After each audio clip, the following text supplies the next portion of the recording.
What's up, guys? It's the Essential John L. Crossfire. And I am Nova Lee. And you guys are tuned into Caught in Conversation. Shaka-laka-laka.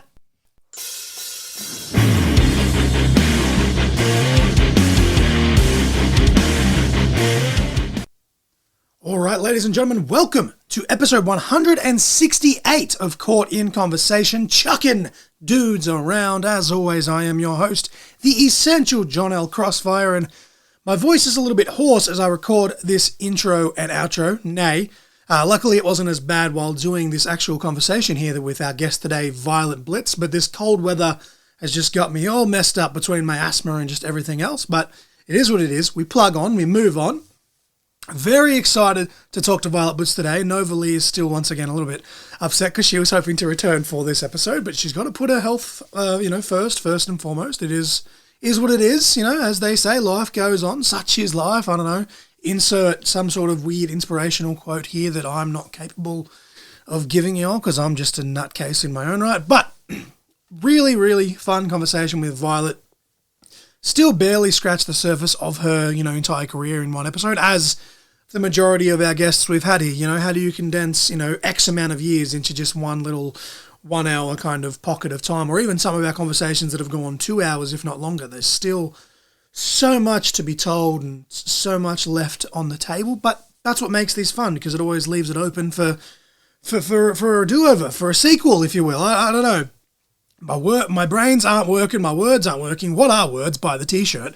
I'll do plugs for that, obviously, in the outro. But today, the song of the week for this episode is Outrunning by Ryan Jesse. Outrunning, so that's Outrunning. It's all one word. Ryan Jesse. He's primarily a country guy, but he does this weird thing where he manages to mix, and I guess he falls under the dark country genre, but he manages to mix country with rock and maybe even like slight nodes of metal. It goes very heavy rock, but even some of his songs with the beats have like a bit of a hip hop vibe, or hiccup as they call it, with the likes of Justin Champagne. But yeah, Ryan Jesse, he's a master of just about everything that he seems to do. But today it's Outrunning by Ryan Jesse. Ryan Jesse. And without, crapping on the current music scene, a lot of the current country stars are being called soft by the older country stars, and that's their words, not mine. But Ryan Jesse, very much, a grizzled, hardened, I guess maybe an outlaw, so to speak. And he actually has a song called Outlaw as well. But the song of the week for him this week is Outrunning. And I feel like this song really works because on, one note, this is technically going out in June, which is still part of Men's Mental Health Month. And not even just men's mental health. I say this as a man. Mental health in general, whether you're a man or a woman, is very important and more people need to talk. And I'm very hypocritical in saying that. I know that. My wife will hear this. We have people that listen to this that do therapy. They'll hear this and scold me for not taking my own advice. But it's Men's Mental Health Month. This is a very mental health-driven song. So multiple meanings. One, it's a mental health song. But two, he's just a bit of an outlaw himself, and that will lead into the match of the week, which is Stone Cold Steve Austin. What? Stomp a mud hole and walk it dry.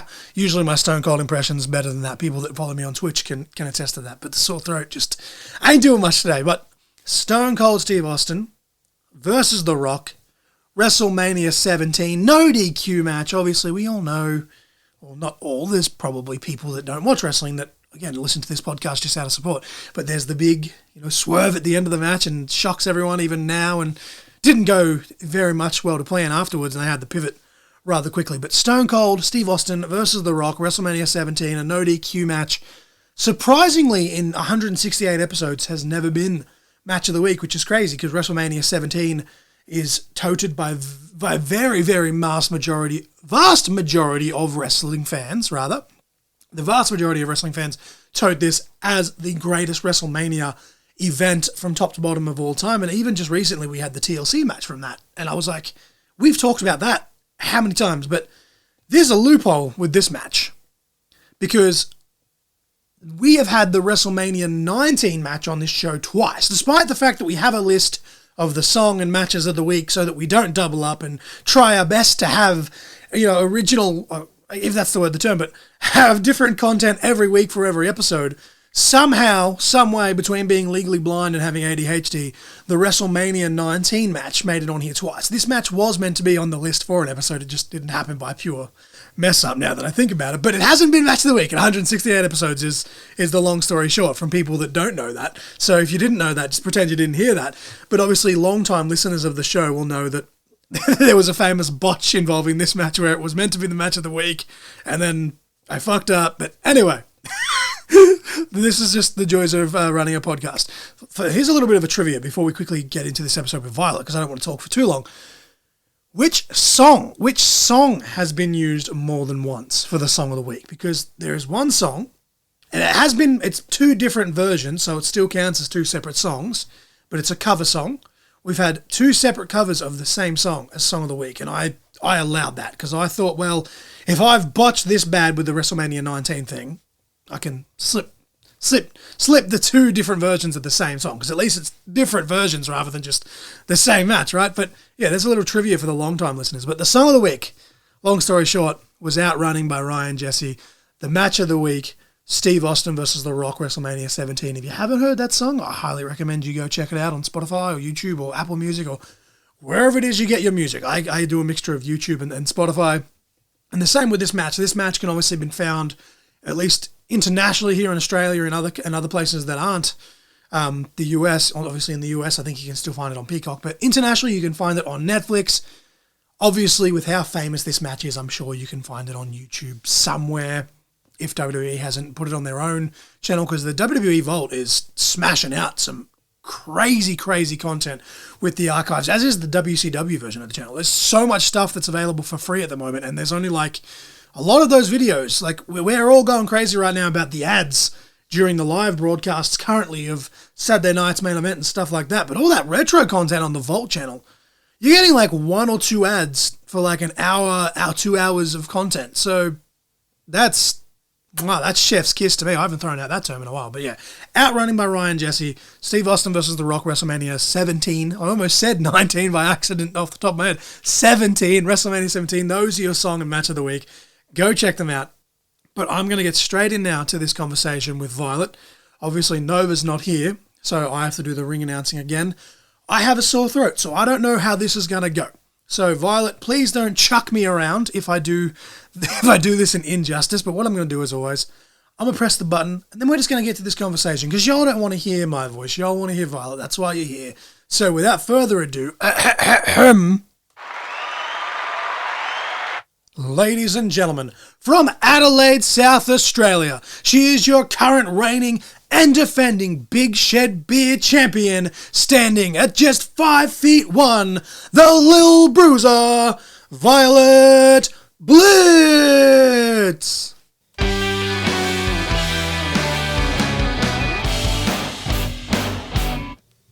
Okay, ladies and gentlemen, I am here with the Lil Bruiser, Violet Blitz. I'm actually very excited for this one. As I just said to you off air, I'm sorry my wife hasn't recovered just yet. She was very disappointed this afternoon when she made the decision not to jump on, because all day she was really looking forward to it. But I'm sure we can have a good conversation here that hopefully maybe she can actually go back and listen to. But how are you doing as we record this? It's Tuesday night. How are you doing tonight? I'm good. Thanks for having me on. Yeah, it's pretty cold here. Got my hoodie on, so I'm just sitting in the office, just trying to keep warm. It's always the funny thing, though, isn't it? Like, I have a friend that lives in Canada, and it's currently summer over there, and he was telling me yesterday how fucking hot it was, and I'm just like, dude, I'm wearing 2 pairs of socks and Ugg boots. You live in Canada where it snows. Like, how does this make any sense whatsoever? Exactly. Yeah, it depends how hot it gets over there. But I think Nova's actually rugged up in the bedroom with her hoodie on as well. So it's that kind of weather. Yeah. But yeah, I've got my Ugg boots on and my hoodie on. So I've got a nice warm coffee next to me. So hopefully we can stay warm during this conversation. Yeah. But sure. We always ask the same question for first time guests of the show. It's a pretty basic question, but I think it's a good little icebreaker. And that is just simply, for you, Violet Blitz, what was your earliest pro wrestling memory? Oh, okay. Well, I got into wrestling pretty late. So I started watching it back in like 2013. And my ex at the time was introducing me to like all like the, Attitude Era stuff. And so I like loved Stone Cold and all that. And that's sort of what got me on the path. Okay, and were you kind of hooked from the beginning, or did it take a little bit to get you into it? No, I loved it from the start.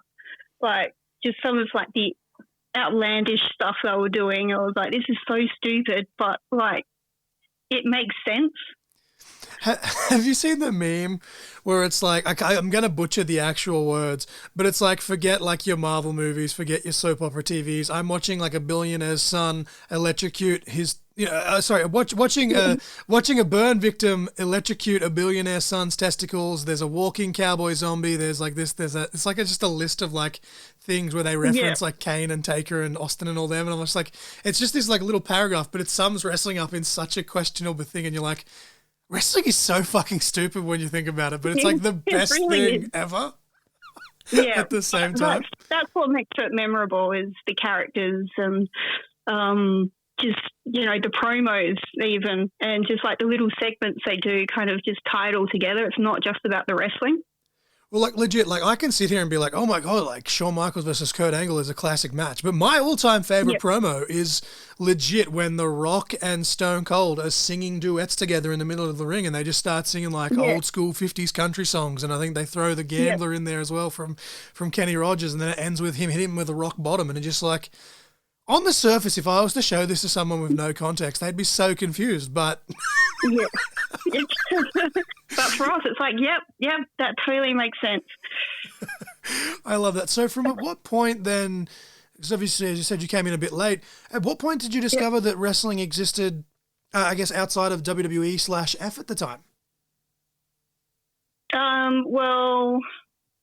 I started doing like videography and photography. So we had like we've got Glam Adelaide here, and they're kind of like a review of all the different things that happen in Adelaide.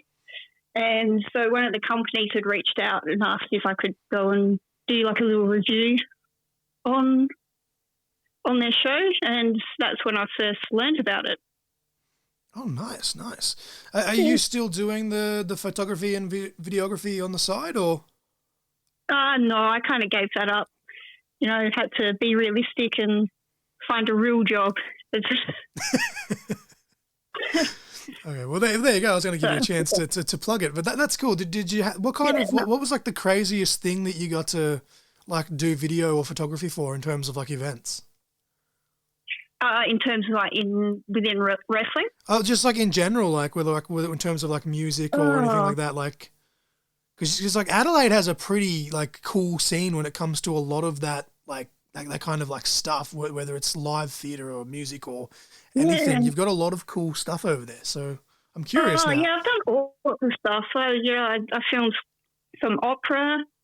I've done like some music gigs. I do a lot of corporate stuff. I do a lot of wineries. So that was pretty interesting, and obviously wrestling. What a mix of things. That's just crazy to think that like without going on a rant here, I just the whole point of this is to learn about you and learn about your journey and just who you are as a person. So to me, I'm like, for you, you're just doing your job, whether it be photography or videography. You're just you're going through the motions. But it's just like all these crazy different like atmospheres around you that are constantly changing. Like that's just mind-boggling to me. Because I'm like, as an outsider, it's like if I'm going for the opera, I'm obviously going for the opera, or the wrestling, I'm going for the wrestling. Whereas you're just like here seeing all these different things, and you're just, at the end of the day, you're there to work. So it's just wild to think that like you can do the same thing in so many different like scenarios. Yeah. And this was, a few years ago now. Even now, it's just everyone's got their phones, and, it's just so easy to film stuff now and take photos. There's just so much stuff out there that we don't realize. I think a lot of the time, like, and it's like, it sounds like such an old-timey rant, like I'm only 30 years old, but I think people take for granted what you can do on a mobile phone nowadays. Like, it's insane. Yeah, it's insane. yeah, it's crazy. And all the different apps, like even on like TikTok and Instagram and like, you know, the editing software amongst that is incredible. Like you literally don't need a computer anymore. But from what point from then discovering this wrestling through the videography and stuff, did you then decide that you wanted to take that leap and start training yourself? Yeah, pretty much. You know, I've been doing it for a year at that point, 1 or 2 years. And I was like, well, this is pretty cool. I reckon I could do this. And then I reached out to a school and asked if I could do a little tryout, and they let me in. Was there any like particular like moment in your life where you thought, hey, like I could give this a crack or I should give this a crack? Like was there anything specific that prompted you to take that route? No, not really. It just when you're exposed to it, and you kind of get inspired by like, you know, you're like, oh, I might give this a crack. Like I'll always give something a go. Just saw it live and caught the bug. I love that. Yeah. Yeah. Why not? I'm in the same. I've seen that unfold in many different facets, whether it be actually in the business or even just as fans. Like my mum, I've told the story a few times on the podcast, but when I was growing up, she hated wrestling. She hated me watching on TV. She's like, it's just a phase. It's this, it's that. She went to her first live wrestling show as a fan, and now my mum has been to more live wrestling shows as a fan. Like, obviously, I've been on more just as commentator and whatever else. But as a fan, my mum has attended more wrestling shows than I have. Yeah. Well, that says a lot about live wrestling shows because you can watch it on TV and like it's a different vibe when you're there amongst everybody else and you can actually see it live. I don't know. I think you can turn just a regular person into a fan. And even on the flip side of that, my wife, Nova, she's a ring announcer at the moment. And she's like, she's always been like a casual wrestling fan. But there's a part of her now where she's like, maybe like when I'm healed, I could actually like start training. And I'm just like, oh God, you're serious, aren't you? And she's like, kind of, sort of like, I don't know. And I'm just like, oh God, like, what have we done? Yeah. Pull the bug. Yeah. It'll get you. Okay, so this is kind of a somewhat of a self-explanatory question because you stand, according to Cage Match anyway, you stand at 5'1". But what does it mean specifically to you to be the Lil Bruiser, aside from the height aspect? Well, when I first started, I was very small, like just tiny. And it got to a point where it was really limiting what I could do because I'm not a high flyer. I tried doing high flyer stuff. I broke my leg. I was like, no, this isn't for me. Okay. So I'm going to, snap my leg in half. So I decided, I'm going to stick to the ground mostly, put on some weight, put on mass and just start bashing the shit out of people. And that's kind of where it's gone. And it seems to have been working out pretty well from you so far from what I'm seeing across the internet and social media and stuff like that. Yeah, it's good. You know, I've got a lot of rage in me. I've got something to prove. So, yeah, bashing the shit out of people works. I'm gonna find a way to turn that sentence into the title of the episode somehow. Awesome. What does it mean for you? Like we asked Tommy Knight the same thing when we had him on, being from Adelaide, but someone that's actually from RCW and especially as a fellow woman, how's it been like for you seeing the likes of Rhea Ripley and Delta, now Zarya, go through the ranks of RCW and now just basically break the mold for not just women's wrestling, for wrestling in general here in Australia? Like what's that been like to witness for you? Because that's insane, even just from a dude in rural New South Wales. It's so inspiring. So what's it been like for you to get to see that? I'm not surprised. Like, RCW would be, I would argue, one of the best schools in Australia, maybe worldwide, as you can see by, like, what they've produced. It's just such a good environment to allow women especially to grow.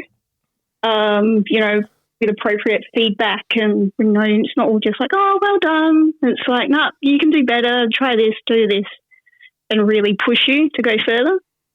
which I think is really important. It's a testament to, like, as you said, just the RCW in general. Like, even like, and we'll get into probably talking about him at some point, but guys like Matt Hayter and the Bassos and people like that, just insane amounts of talent coming through RCW. Yeah, and they're just so selfless with, sharing their skills and capabilities, and even in their matches, they help the guys and girls so much in their matches to bring out the best in them, which I think is important for a trainer. Have you at all had aspirations of potentially following in their footsteps, or are you just kind of wanting to knock on the door and knock heads here in Australia? Well, what do you mean by that? As in, like, do you have goals of potentially going to be signed, or are you want to just stay here in Australia with it? Nah, look, I'm way too old to get signed. I'm just, for me, it's more of a hobby. Travel around Australia, hopefully go overseas. I think going to Japan and like even Mexico will be cool. Just doing a bit of traveling.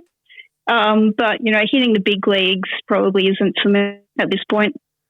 I think with your style, I could honestly 100% see you in Japan, just smashing people in the face left, right, and center. Yeah, I could 100% see that. Yeah. Yeah, well, maybe I should definitely go for it then.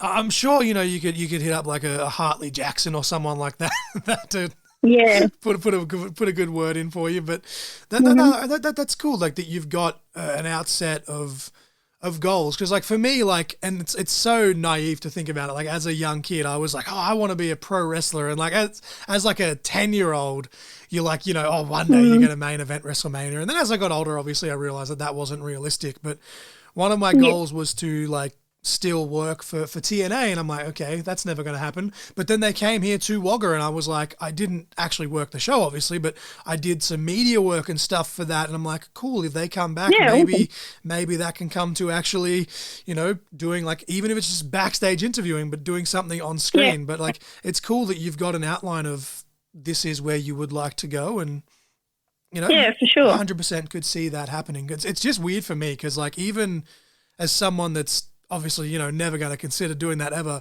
seeing the likes of those guys, and even Grayson as well, I think he's a couple years older than me, but seeing the likes of all these Aussies over there, it's so inspiring to me, and I look up to them in so many ways, and it's so weird because like half of them are younger than me, and I'm like, it's so weird to look at someone younger than me as a role model, but no, that's really cool. And I think, long story short, going back to what you said, I always rant on the show, I think it all just comes down to, as you said, it's the product of RCW, and I think it's really cool because like every time they're on TV, having RCW mentioned, whether it's by Michael Cole or Corey Graves or someone like that, that's pretty freaking cool. That it's it's weird, but it is awesome. Yeah, it's pretty cool.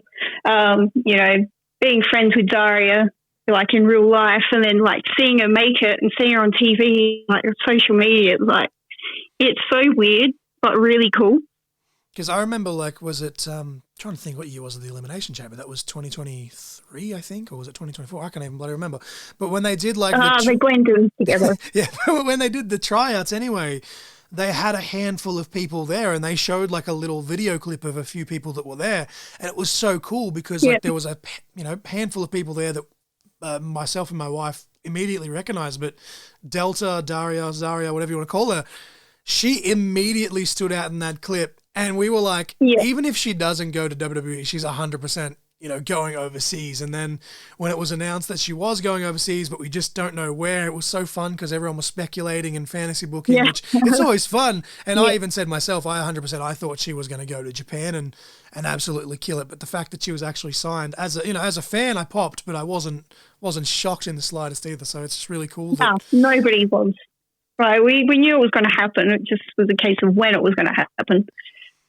With that being said, though, a few people that you have trained with and actually work with on screen, for lack of a better term as well, guys like Matt Hayter, he did the Impact Down Under tour and stuff like that. I'm shocked he hasn't, up and left just yet. But this kind of goes back to your training in some sense. I know you do a lot of training with the Bassos specifically and Matt Hayter at the school. Would you say you've learned more from them at the actual training academy or actually working with them on shows? Because you've been privileged to work with them quite a handful of times in a few like different types of scenarios, which is pretty cool. Well, having hands-on experience is always good.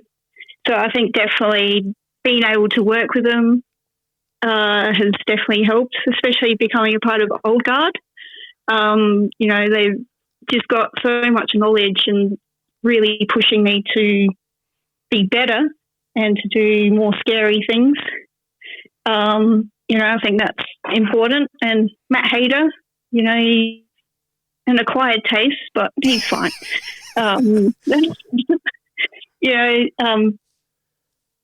His teaching style works for me. And so I have actually learned a lot from him.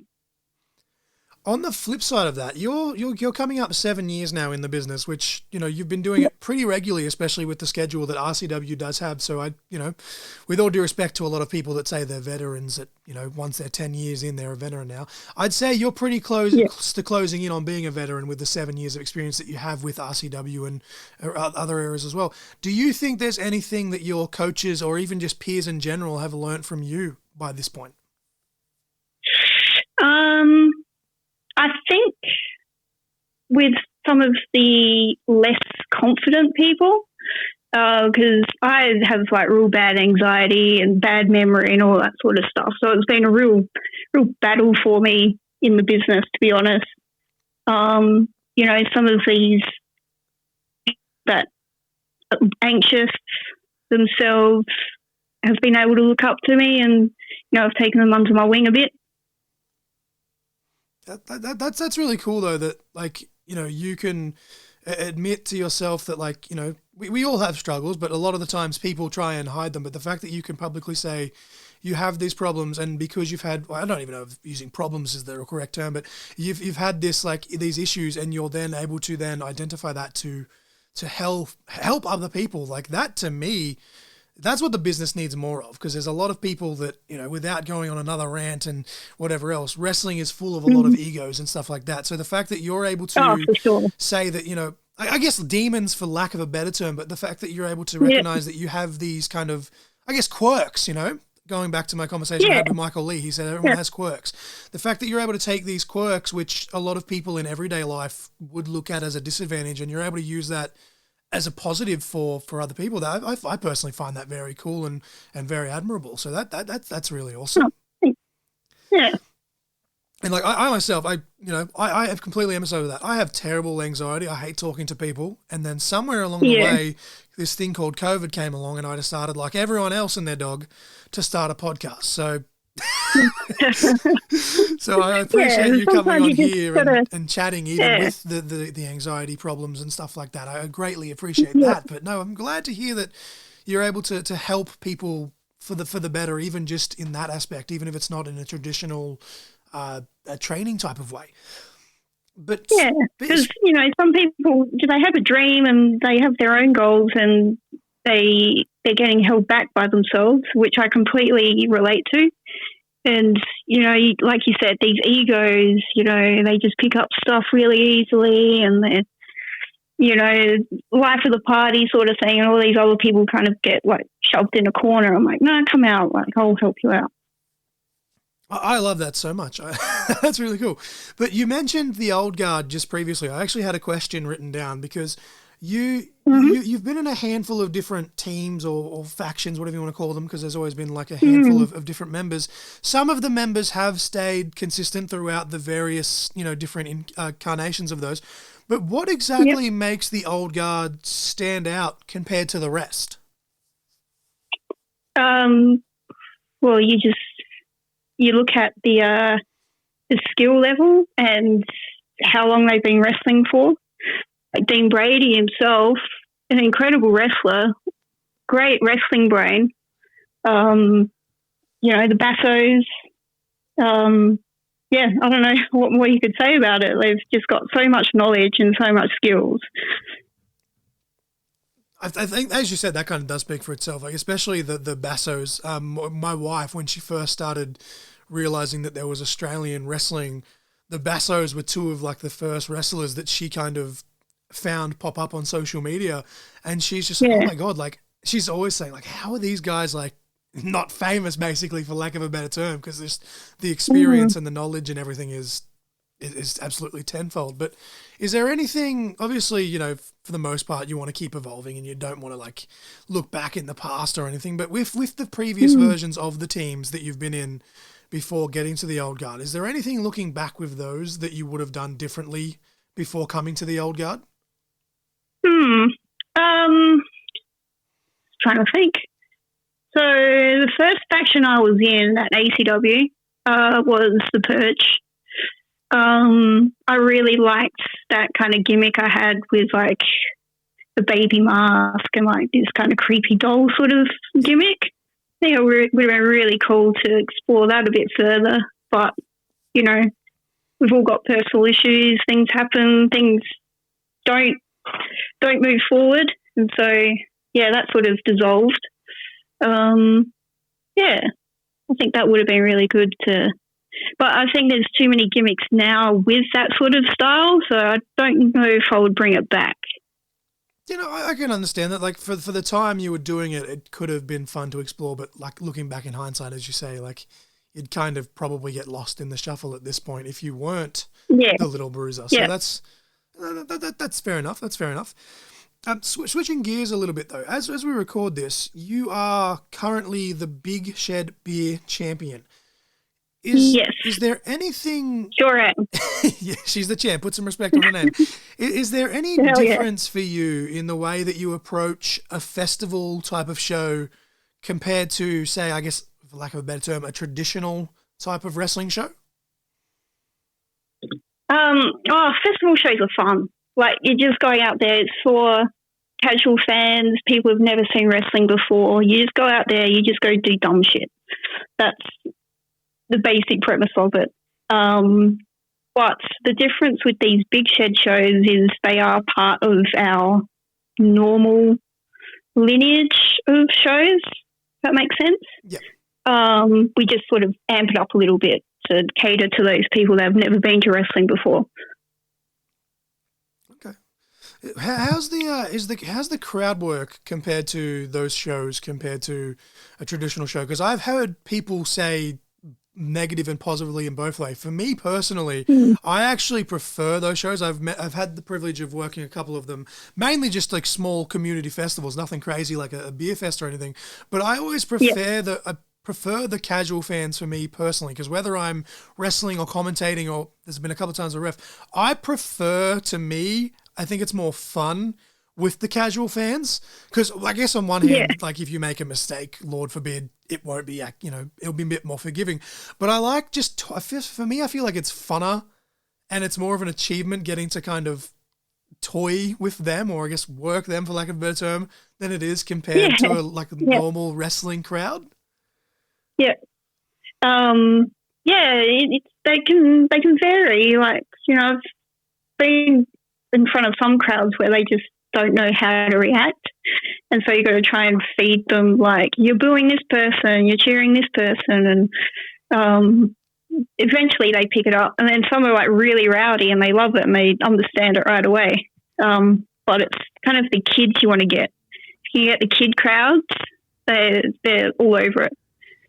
See, because I saw a clip recently on, I don't even know what site it was on. It could have been Facebook, Instagram, TikTok. There's too bloody many of them to keep track of at this point. But it was over in the US somewhere, and it was something similar to the Beer Fest. It was like some sort of food festival. And like there was these guys in the ring, and like couldn't tell you who they were, but like you could tell that they were working their ass off, like beating the crap out of each other. And there's literally like two people watching and everyone else has their back turned to them, like eating hot dogs and stuff like that.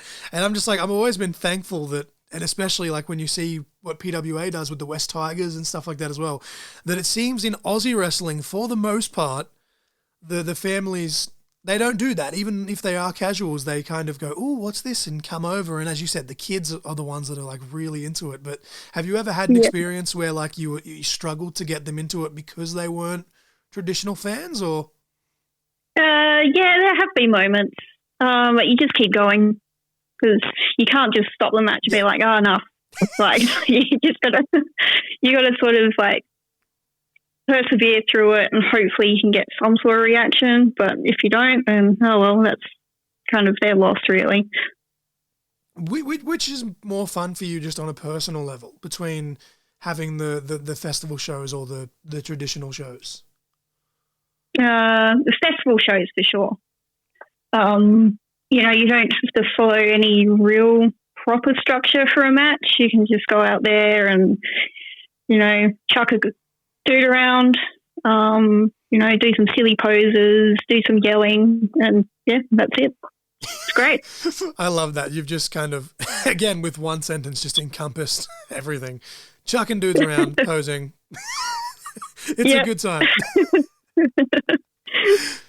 So obviously we can't cover, you know, the entire 7 years in just one, you know, podcast interview. So this is the part of the show where we kind of start to, you know, mark out just a little bit, just to kind of get into your head just a little bit. Sure.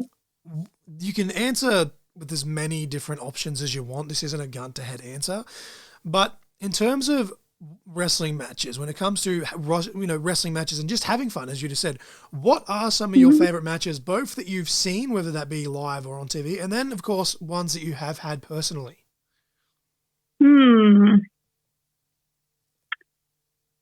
Yeah, okay. Good, trying to think.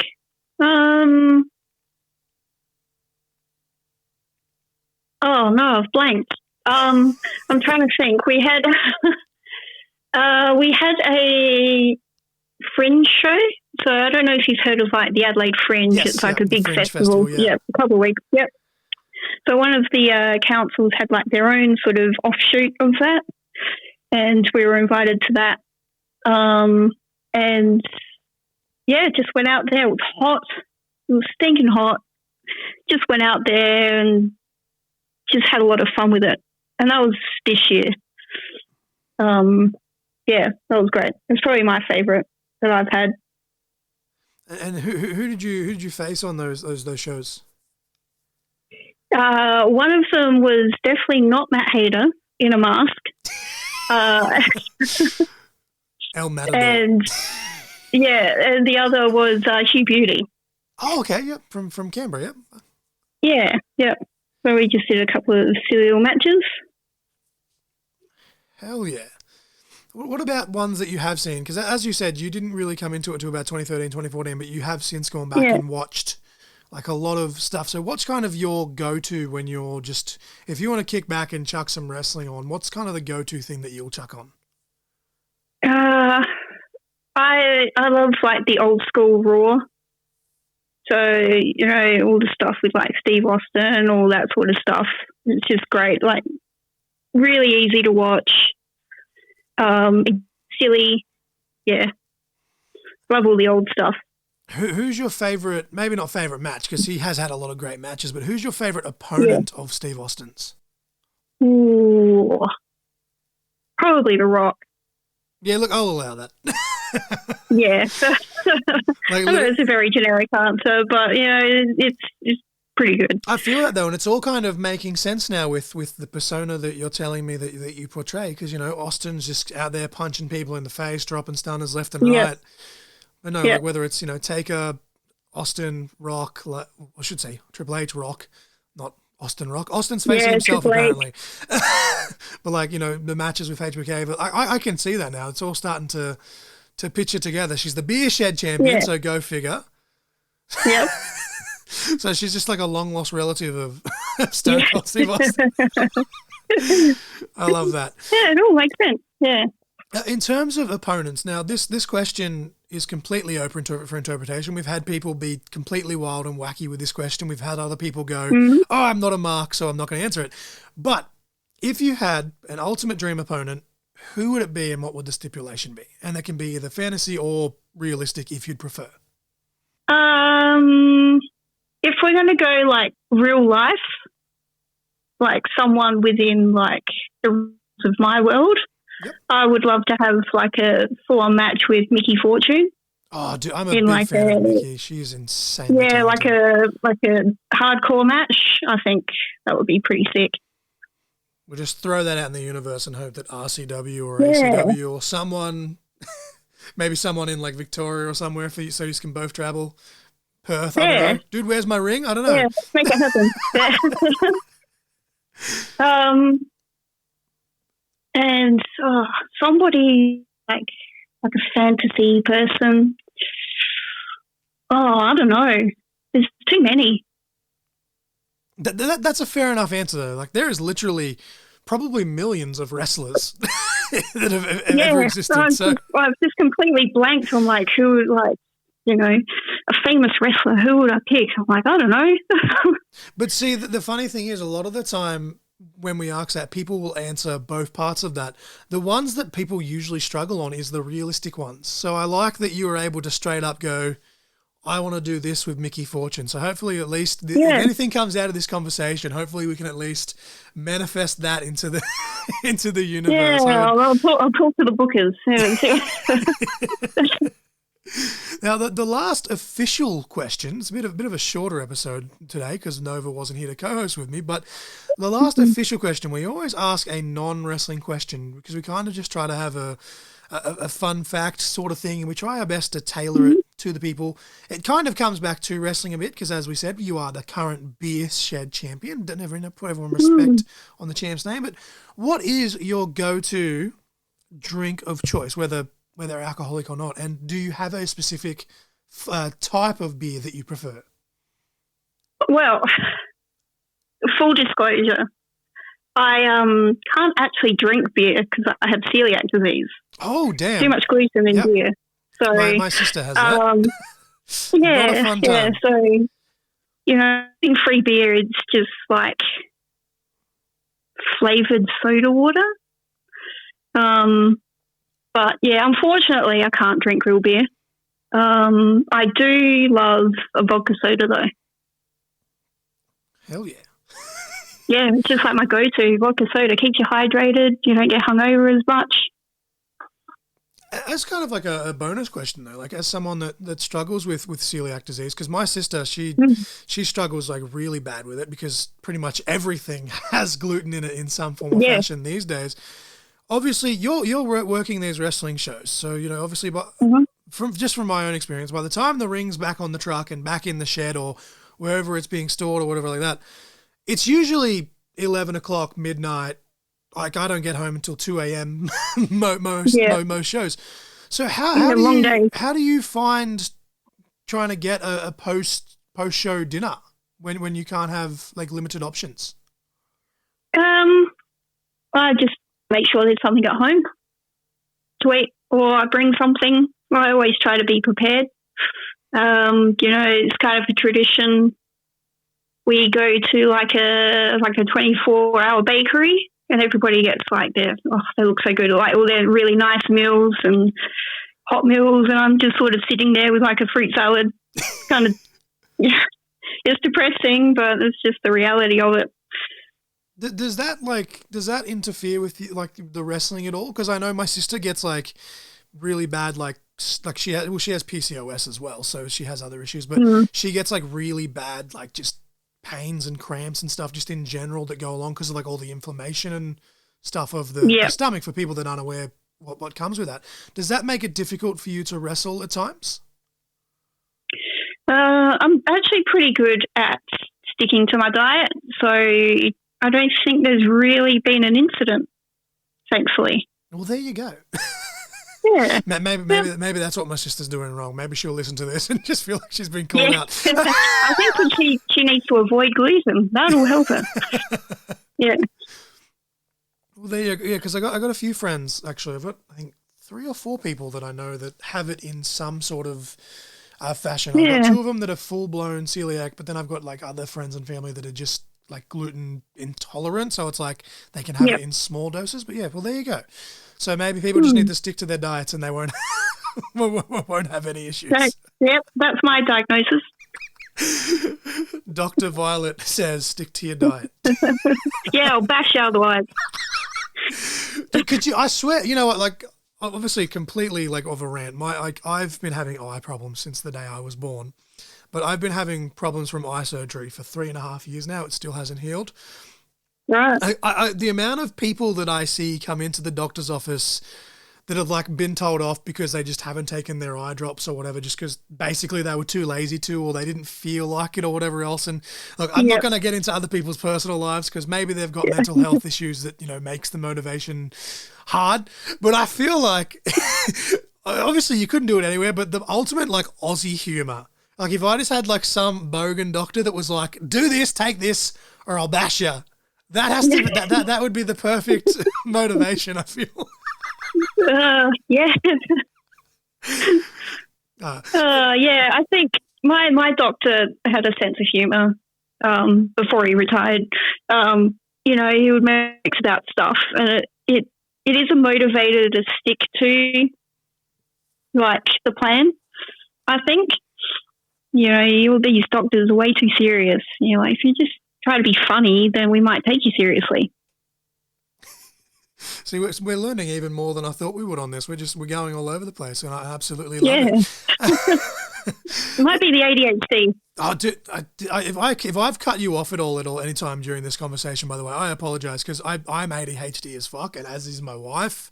Oh, so me like too. it's like the thoughts just come out. And I'm like, oh my god, this podcast will go anywhere within the realms of within the realm of a realistic environment sort of thing. Like it will go from sport to music to wrestling to that's right. Like I said, I have it as well. So I think this conversation is going to go.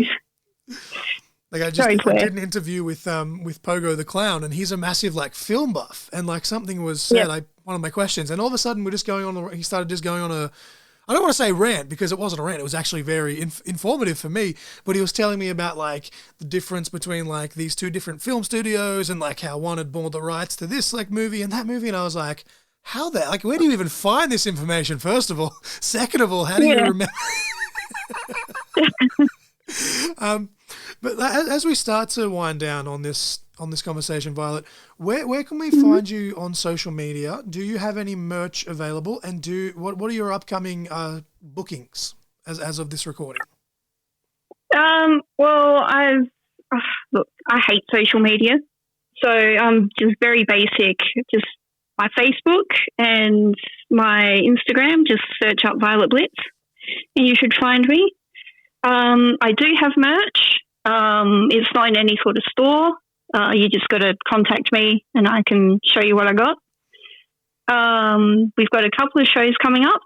We've got Main Street Mayhem 6th on June the 28th or 29th.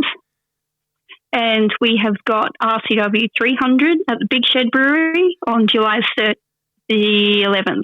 July 11th. It's the Friday night show. Hell yeah. Yeah. I need some more Friday night wrestling in my life. Like I like my Saturday nights, but I feel there's something about the one or two Friday night shows that I've done. There's just something about a Friday night show that just pairs better for me. Yeah. The Main Street show coming up is on the Sunday. Well, there you go. Yeah. So in the afternoon, Sunday afternoon show. So that's in a couple of weeks. How is that like? Because like I haven't worked any like afternoon shows, but I've kind of helped set up a little bit of them. Do they run any differently to the nighttime shows? Because I've seen people do like you do the 2 p.m. start or 3 p.m. start, and then it's kind of like a matinee kind of thing. Like, is that how stressful is that? Like, is there more pressure to get the ring like up and down? Because like even like a Saturday show, the show won't start until 6 or 7, but we've got to start setting up at like lunchtime because it's just such a process. How do you guys, I'm assuming RCW has one hell of a ring crew because of how, high end their facility and stuff is with the training, but how the hell do you manage to get everything up and down within a morning and an afternoon and back out again? Like, yeah, well, you start early. This Main Street show, they're our gym shows. So thankfully it's not going to do much setting up or packing down or anything like that. I think it's just a different vibe. It's in the middle of the day, and I think people just sort of associate wrestling with like a nighttime activity. So I think it sort of just messes with you a little bit, but it's fun. It's fun. So you just start early. that's kind of what I was getting at there, because I was just like, for me, and maybe it's just the way my neurodivergent brain works, but I just associate wrestling with, it's nighttime, we're doing this, and then okay, now we're going to go home to bed. Like, I don't know, is it hard for you to kind of, like, I guess the festivals may be different because it's, as you said, it's people are drinking beer and they're rowdy, but is it hard for you to like get pumped up for an afternoon style show as opposed to a nighttime show? Yeah, I would say it is different. You got to still try and stay in that show mentality, still put on the best performance. But, when the sun's blaring through the windows, it can be really hard to get that same sort of vibe. Because even with like some of our daylight saving shows, depending on the venue, we've like had to like push the show time back like by an hour for that same reason. Because like at the very start of the show, the sun's still kind of coming in, and you're like, one, it's in your eyes and it's annoying, but two, it's just there's something with the vibe. But off the top of your head, if you're not sure, that's fine. But off the top of your head, what sort of merch and stuff do you currently have available? T-shirts, and I've got some stickers. I do have more merch like in the works. It's just organising it, really. So no, I feel that. Hopefully, so hopefully I'll post that on like my socials as well once that's all sorted. Okay, well there you go. Follow her on Facebook and Instagram and keep an eye out for the merch and the links to the show. But is there anything else that you would like to plug before we wrap this up? And I once again thank you for coming on tonight, and hopefully I haven't bored you out of your mind. I feel like Nova would have been much more exciting than myself, but you did fine. It's just my brain's a bit slow sometimes and like get a bit tongue tied, but that's all good. I feel that. Yeah. I think we've probably covered everything we can tonight. No, I thank you very much for coming on and just talking the shit for a little bit. And, I hope the next two shows go well, and I'll be keeping my eye on social media as best as I can. And I would love to come to an RCW show one day, but I'm in rural New South Wales and I can't fly. So that's a long ass road trip. It's all on YouTube. So just watch it on YouTube. Yeah, I went through on a binge a few months ago. I can't even remember what it was. I think Wrestle Radio Australia posted something with Todd Eastman. Yep. I can't remember which show it was, but it was one of the, I say the other day, but it was probably like early 2023. But I went back and I watched like the entire catalog from like 2021, 2022, I think it was. Wow. In like the span of like 2 or 3 days, I had like nothing to do. So I was just like, I'm just going to put wrestling on. And all of a sudden I just fucking blew through like a whole pile of RCW events. Wow. But I appreciate you coming on. I'll say that 100 times. And even when I edit this in the intro and outro, I'll say that about you 100 times. But thank you for coming on tonight and shooting the shit, and hope you enjoy the rest of your evening. Thank you. Thanks for having me. Thank you very much. Bye. All right, see ya.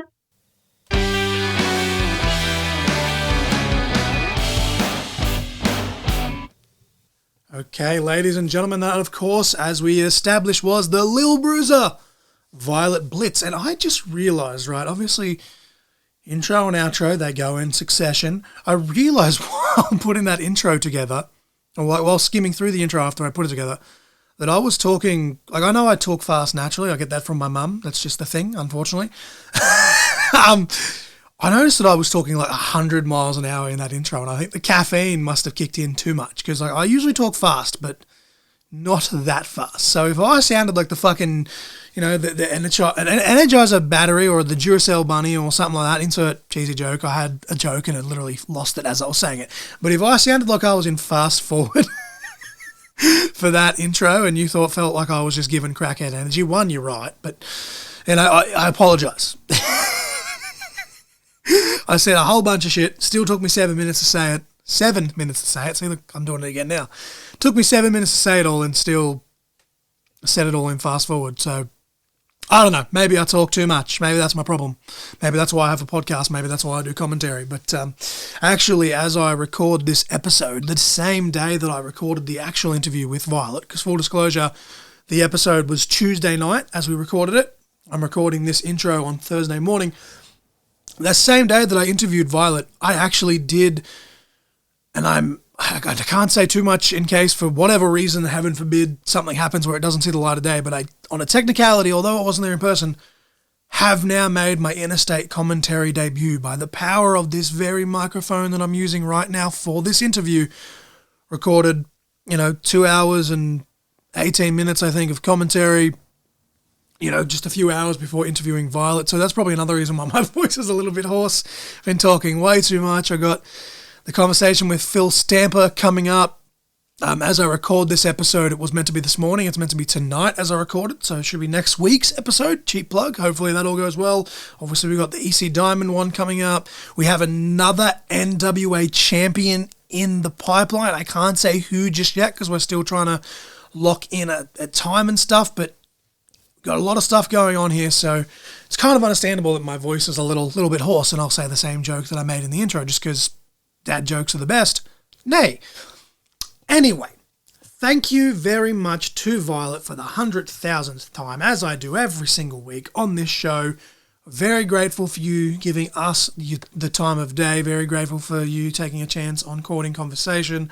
We're not even the biggest, we're far from the biggest podcast in Australia, let alone in the world when it comes to professional wrestling, and yet somehow we still have people listening in 14, 15 different countries, and we're right on the cusp of hitting our goal for the entire year in terms of downloads and stuff. So to you guys, the listeners as well, thank you so much. But thank you to Violet for coming on. Obviously, our goal for the year was 4.5 all-time. We're currently sitting at just over 4.2k all-time downloads, so I got a feeling we're going to hit that goal by the end of the year. But thank you to Violet for coming on, sharing your story, because I have no doubt that's going to help us push us over our goals, and I hope that I was able to do you justice in getting your story out there. Of course, as she said, she only has the Facebook and the Instagram in terms of social media, but both of those are linked below. Speaking of the links, I will have both my Linktree and Nova's Linktree. Yet another week of, I should really get around to doing a simple Court and Conversation Linktree, and I still haven't done it. But all of the podcast socials, whether it's Facebook, Instagram, Patreon, stuff like that, you can find all of those in mine or Nova's Linktrees. Obviously, our personal Instagrams and stuff are in there as well. Well, I shouldn't say personal, because Nova actually has a separate one for Nova stuff, and then Teak, as you guys know who she is, but that's a private account now. She's only accepting family and friends on that account. You want the wrestling stuff, go to the Nova Lee account. But yeah, in my Linktree, it has the link to the GoFundMe, which, as we keep saying, it's not as needed as it once was, but if you've got the spare $5, we definitely do appreciate it. We're not going to harp on it. The Amazon wish list is there. The Pro Wrestling Tees is there. Of course, we do still have, I'm about to do the plugs for the shows, but we do still have 15 Radiation Kick shirts left. We have 4 mediums, 4 large, we have 7 extra large, and we have $30 each. $10 from those goes to Emma Butler Charity. Obviously, you can pre-order them to pick them up at the show, which we'll get into in a moment, or you can hit me up, and for an extra $10, I'll post the shirt. But yeah, if we sell all of those, in theory, that's $150 raised for Emma's charity. And obviously, if some of you do a bulk order of the shirts, then I'll take a little bit extra and put it to the charity if I can, if we can swing it. But that just depends on how many shirts you guys buy from me. But yeah, $10 from each shirt definitely goes to the charity. I think between myself and Nova, with the merch, we've raised, I think, close to $300 between the shirts that we sold at the previous Emma Butler Memorial Show last year, plus just the percentage of my general merch that I then donated at the end as well. So we really appreciate that. But yeah, that's all there. Violet's, links are obviously there. They're the most important part. Obviously, I mentioned the Patreon. If you subscribe to the Patreon for as little as $5 Australian, $2.50 US, that is our lowest tier. That is our early access tier. You get episodes for at least 2 days early, 9 times out of 10. A lot of the time we've been doing really good, and we've had them out a week, if not 2 weeks in advance. So it pays to pay, just that little $5 to help us buy bread and milk, and you guys get the content early, which, we've only got, I think, 4 Patreons at the moment, but that's better than nothing. And I assure you those little bits that have helped here and there have got us out of a bind more times than I can count already. But the Patreon is there. If you subscribe to Tier 2 and up, which is $6 US, $10 Australian, get immediate access to my children's book. And I still need to finish the rest of the series, but just been very hectic. I am having a lot of trouble with my eyes, full disclosure, doing these, even just recording these podcasts, and a lot of issues trying to just literally see my laptop screen to hit record sometimes is a very big issue in my life lately. My Twitch streams are becoming painful, to be honest, but it's either stare at the fucking wall or stare at the ceiling and have blurred vision and be in pain, or be in just that little bit extra pain playing video games and getting to chill with my friends. So my eyes are going to be fucking sore regardless, but that's neither here nor there. I don't want to sit here and bitch and moan on the podcast, but I'm just trying to be transparent with you guys, because as I learned recently on the pod when I had that little emotional moment and y'all said, you know, hey, you should leave that in when I put it out, saying, look, I've got this thing, I don't know if I should release it. You're all, no, like, release it. And I've had a few people, again, thank me for releasing that, because, you know, on one hand, maybe I'm just being a bitch, but, you know, we all have feelings, we all have struggles, some big, some small. I've said it in many things. I've done interviews, you know, for media and stuff for the eye hospital, where I've said that I'm just grateful because there's many things that could be wrong with me that aren't wrong with me. And look, at the end of the day, I don't want to put it out in the universe, but it's a realistic possibility that could happen. If I go blind in the next 5 to 10 years, I'm still alive, I'm still breathing, I've still got friends, I've still got family, I've still got a wife who I love unconditionally. Like, you know, I ain't going to bitch and moan about that. But with all that being said, we do appreciate all the help that you guys have given us. That kind of sounded like a backhanded guilt trip, and I swear to God it wasn't meant to be, but all the links are there. Obviously, the $15 tier, Australian, I'm not sure what it is on US off the top of my head, but the $15 tier, tier 3, you get the opportunity to actually pick the topic for an episode, whether that be a top 10 or a watch-along or the topic for a Markapalooza. Perhaps join us for a Markapalooza. And of course, when we do our watch-alongs, you get the video versions of those watch-alongs with that $15 sub.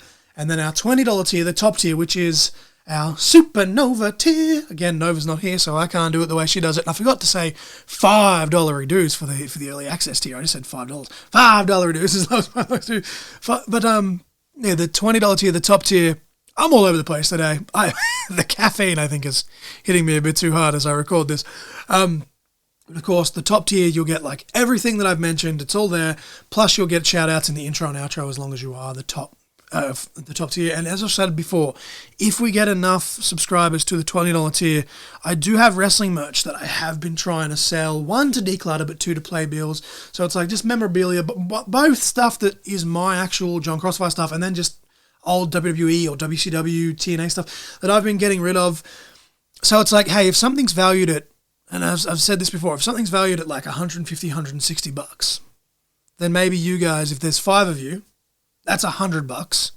I'll pay the $15 shipping, do it at a discounted rate, do a little Patreon exclusive giveaway with one of those little spin wheelie things, because they're always fun. And the reason I bring that up is because I try to segue into, when I talk about those links, the Court in Conversation page, we're trying to get to 500 followers on Facebook for the Court in Conversation. It's facebook.com/CICpod.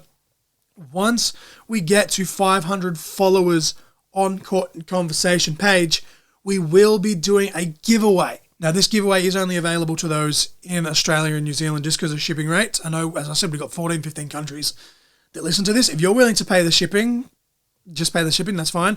But we're doing a giveaway of a signed plaque from WWE Hall of Famer Edge, along with a piece of the SmackDown ring skirt from 2002 to 2008. This did come with the 2K20 video game a few years ago, and wow, all jokes aside about what a buggy mess that game is, the memorabilia that came with it is still really cool. But we're trying to declutter, plus, you know, pay bills and stuff. But when I was going through things to get rid of, I kind of looked at that and I thought, hey, that'd be a cool little thing to give to our listeners. So yeah, that's all there.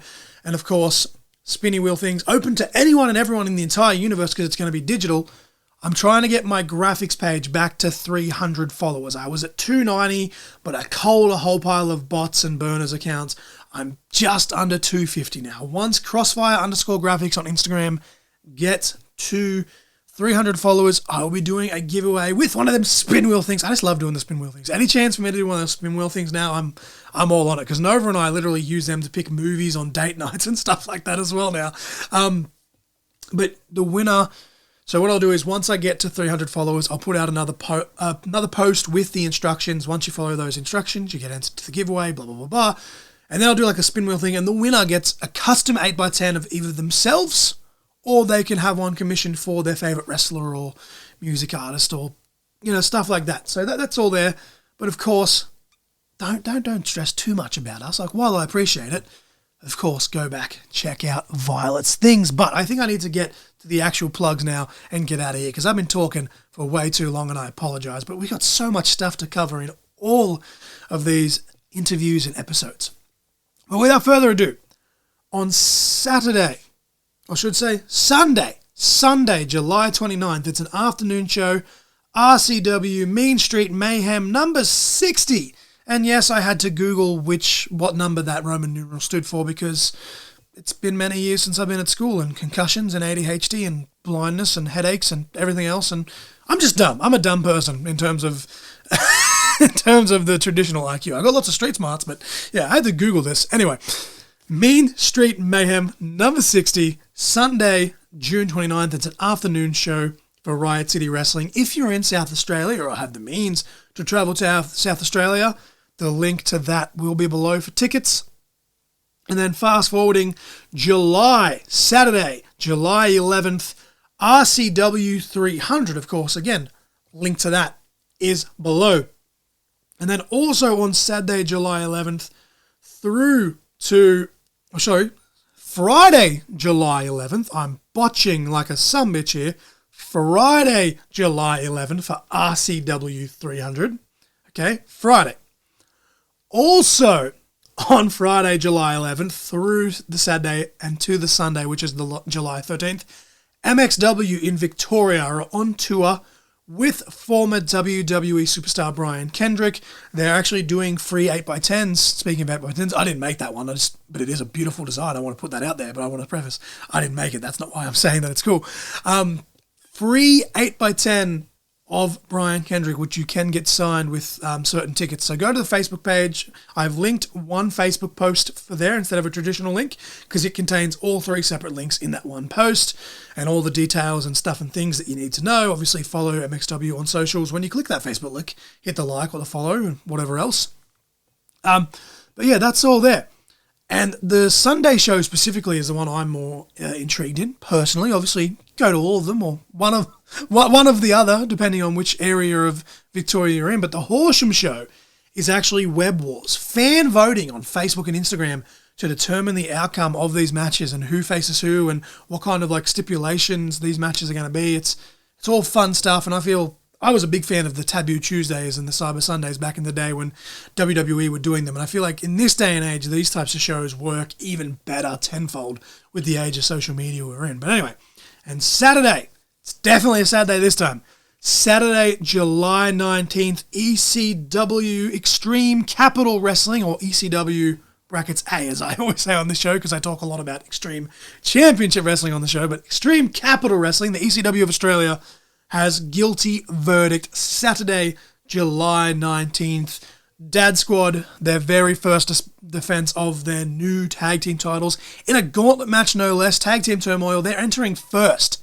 They've got to go through every team in the ECW roster if they want to have a successful first defense. And on the opposite spectrum of that, our new champion, ECW Heavyweight Champion Jackson Thornhill, has his first defense in a fatal 4-way match, one fall to a finish. So both sets of champs got lots of odds stacked against them. It'd be interesting to see what happens on that show. Obviously, Nova and I won't be at that show like we usually are just because she is still recovering and everything else. But looking forward to seeing what happens at that show, hearing back what happens at that show. As much as I still love Jackson Thornhill like a brother, I'd be lying if I said I didn't hope that Zack Stryker slapped the attitude back out of him that he's gotten over the last few months. But that's neither here nor there. Tickets to that are below. And then, of course, fast forwarding to the end of the year, ICW Central West, the Emma Butler Memorial Show, the third Emma Butler Memorial Show, raising money for the Emma Butler Tongue Cancer Charity. At the last count of tickets as recording this, there was only 38 tickets remaining at the last count as I record this, so it could be a little bit less by the time that this episode goes out publicly, but of course, $1 from every ticket sold, and then all proceeds of the raffle, and then we're doing ICW Central West has their own Emma Butler merch and stuff as well, plus, as I said, the Radiation Kick shirts, and just a bunch of the wrestlers are donating proceeds from their own merch, and some are even donating the entirety of their match fees to this charity. So let's get on it. Let's get behind it. I don't want to harp too much because today's been a very emotional day, which I think is another reason why my voice is a little bit hoarse. But, it's been just about a month and a half since we lost my pop. So I've been a little bit emotional about that. And, of course, it's creeping up. In August, it'll be 6 years since I lost my dad to the same type of tongue cancer as Emma. So obviously losing my dad to the same type of cancer, despite, alongside the fact, I should say, besides the fact that High Octane James Lanham is one of my best friends in real life.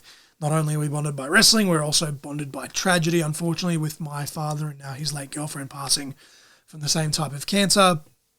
It sucks, it hurts, but it's just how life is. So if we can keep raising money and keep saving lives from other people not having to suffer that same fate, then, can't get much better than that. But with that being said, the song of the week was Outrunning by Ryan Jesse. The match of the week was Steve Austin versus The Rock, WrestleMania 17.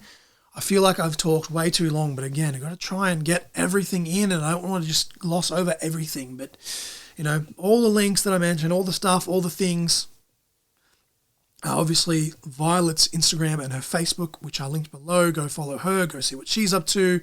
Just wherever you are in the country or wherever you are in the world, I should say, just go support whatever your local pro wrestling is, because life sucks. And pro wrestling, for me at least, I know that there's people who have other things, but pro wrestling for me is what makes life just that little bit better. And I know that sounds selfish because I've got a wife that loves me and I've got a roof over my head, and Lord knows you see my belly, I've got food on my plate. But wrestling just something about wrestling that just makes life better than most things, and it just keeps you going, and it keeps the brain at a neutral level. It keeps the demons at bay. It doesn't do anything to get rid of them, but it keeps them at bay. But yeah, the risk of going emotional, and I did really appreciate that.